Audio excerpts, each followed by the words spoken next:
पंचगंगेची पातळी 41 फुटांवर. शिरोळ तालुक्यातील 3 बंधारे पाण्याखाली.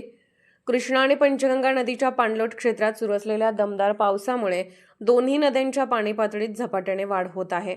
शनिवारी पंचगंगा नदीची पातळी 41 फुटांवर पोहोचली असून शिरोळ तालुक्यातील पंचगंगा नदीतील तेरवाड व दुसरा बंधारा तसेच कृष्णा नदीवरील राजापूर बंधारा पाण्याखाली गेला आहे. कर्नाटक राज्याच्या दिशेने 28,125 क्युसेक वेगाने पाण्याचा विसर्ग सुरू आहे. पंचगंगा नदीवरील तेरवाड बंधारा पूर्णपणे पाण्याखाली गेला असून बंधाऱ्याजवळ मोठ्या प्रमाणात जलपर्णी साचली आहे. पाणी पातळी आणखी वाढल्यास ही जलपर्णी प्रवाहाबरोबर वाहून जाण्याची शक्यता व्यक्त होत आहे. कृष्णा नदीची पातळी 14 फुटांवर पोहोचली आहे. कराड येथे 14 फूट 8 इंच, राजाराम बंधाऱ्यावर 11 फूट 10 इंच, आयर्नविन पुलावर 6 फूट, ताकारी येथे 11 फूट 2 इंच, बये येथे 4 फूट तर मिलवडी येथे 9 फूट पाणी नोंदवण्यात आले आहे. नदीपात्रातील सर्वच ठिकाणी पाणी पातळी वाढत असल्याने पाटबंधारे विभागाने परिस्थितीवर बारकाईने लक्ष ठेवले आहे. दरम्यान धरणातील पाणी साठ्यातही वाढ होत आहे.